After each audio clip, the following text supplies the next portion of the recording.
ठीक है, तो चलिए शुरू करते हैं। आज का बड़ा गहरा सवाल है सृष्टि उत्पत्ति। मतलब ये दुनिया, ये ब्रह्मांड आखिर बना कैसे? हमारे पास कुछ स्रोत हैं जो इस पर भारतीय दर्शन की सोच बताते हैं। हाँ बिल्कुल, ये एक ऐसा सवाल है जो हमेशा से रहा है और इन स्रोतों में दिलचस्प बातें हैं, है ना? जैसे ये बताते हैं कि भाई सृष्टि से पहले एक प्रलय अवस्था थी, सब कुछ जैसे अव्यक्त असत सा कहा गया है।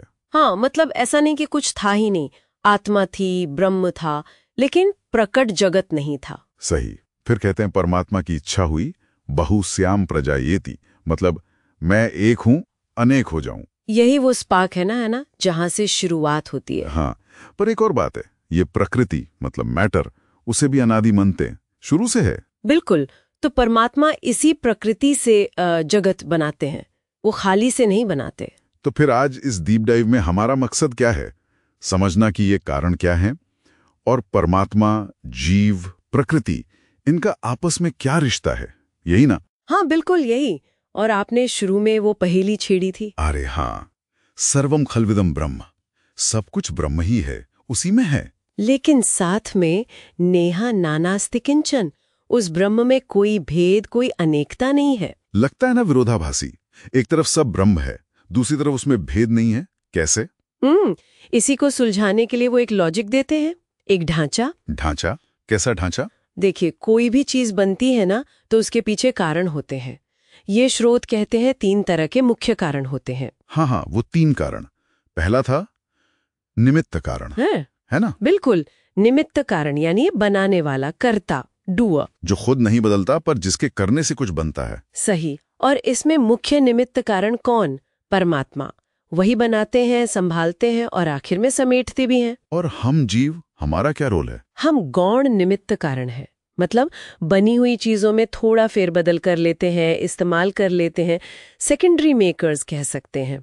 मतलब सामान जिससे चीज बनती है। हाँ बिल्कुल, वो मूल चीज जिसके बिना कुछ बन ही नहीं सकता और जो खुद बदलकर चीज का रूप लेती है, जैसे मिट्टी घड़े का उपादान है। तो सृष्टि का उपादान कारण क्या बताया गया है? प्रकृति, मैटर। और ध्यान दीजिए, प्रकृति कैसी है? जड़ है, खुद से कुछ नहीं कर सकती और अनादि है। अच्छा, जड़, अनादि, प्रकृति उपादान कारण है। ठीक है। और तीसरा है साधारण कारण, जनरल कॉजेज या सहायक कारण कह लीजिए। मतलब वो सब चीजें और हालात जो बनाने में मदद करते हैं, जैसे ज्ञान, ताकत, औजार, जगह, समय, ये सब। हाँ, जैसे कुम्हार वाले उदाहरण में कुम्हार निमित्त हो गया, मिट्टी उपादान, और चाक, डंडा, पानी, उसका ज्ञान, ये सब साधारण कारण हो गए। बिल्कुल, इससे ये तीनों कारण एकदम साफ हो जाते हैं। अब यहाँ एक बहुत महत्वपूर्ण बात आती है।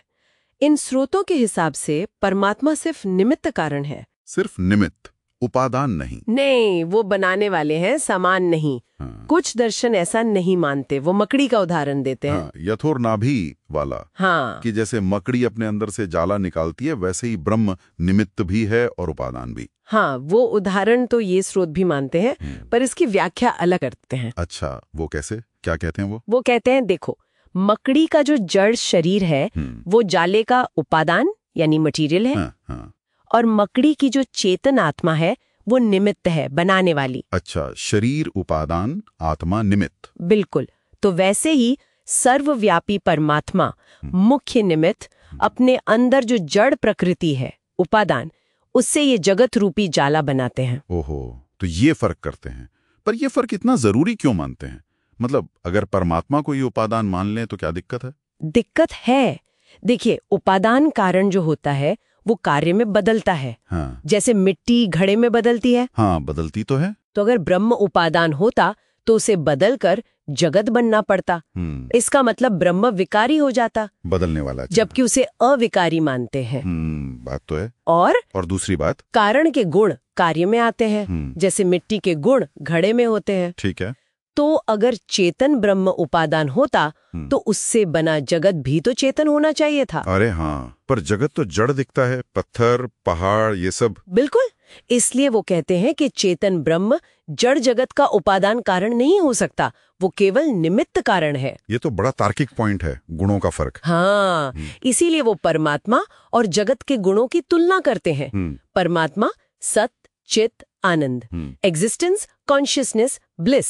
और जगत? जगत असत यानी अनित्य, हमेशा न रहने वाला, जड़, अनकॉन्शियस, और दुख रूप, आनंद रहित। बिल्कुल उल्टे गुण हैं। और भी है, परमात्मा अजन्मा, निराकार, अखंड, सर्वव्यापक। जगत जन्म लेता है, साकार है, टूटता बिखरता है, सीमित है। मतलब इन स्रोतों का साफ कहना है कि भाई परमात्मा और जगत गुण में एकदम अलग हैं। हाँ, अलग है।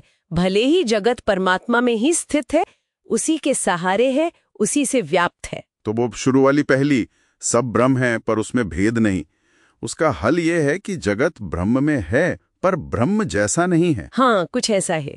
जगत ब्रह्म का कार्य है, ब्रह्म पर आधारित है, लेकिन ब्रह्म स्वयं नहीं बन गया, वो निमित्त है, उपादान प्रकृति है। हाँ, तो संक्षेप में ये डीप डाइव हमें क्या बताता है? एक बनाने वाला है परमात्मा, मुख्य निमित्त, एक सामान है प्रकृति, उपादान जो हमेशा से है और जड़ है, और कुछ सहायक चीजें, साधारण कारण। और जगत जो बनता है वो बनाने वाले से अलग है पर उसी के अंदर, उसी के सहारे है। बिल्कुल। और एक शब्द है तज्जलान, वो इसी बात को समेटता है। तज्जलान, इसका क्या मतलब? तत् मतलब वो ब्रह्म, ज मतलब उसी से जगत उत्पन्न होता है, अन मतलब उसी में स्थिति पाता है, जीता है, और ल मतलब अंत में उसी में लीन हो जाता है।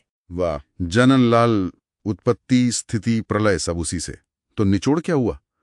परमात्मा द मेकर, प्रकृति द मटीरियल, और हम सब जीव। हाँ, हम छोटे मोटे कारीगर, गौण निमित्त, जो इस बने बनाए जगत में अपनी कारीगरी दिखाते रहते हैं। हाँ, आप ऐसे कह सकते हैं। ये एक नजरिया है, पर जाते जाते एक सवाल छोड़ जाती हूँ सोचने के लिए। अच्छा, क्या? देखिए, अगर परमात्मा सर्वव्यापी है, हर कण कण में मौजूद है, जैसा ये स्रोत कहते हैं, और जगत उससे अलग है, जड़ है, तो वो जो सर्वव्यापी अखंड चेतना है और ये जो अलग अलग रूपों वाला खंडित जड़ जगत है, इनके बीच असल में वो संपर्क, वो इंटरैक्शन होता कैसे है? वो जुड़ाव का पॉइंट क्या है? अरे हाँ, अगर वो हर जगह है तो वो जड़ चीजों से कैसे इंटरैक्ट करता है बिना खुद बदले या बिना जड़ चीजों को पूरी तरह चेतन बनाए?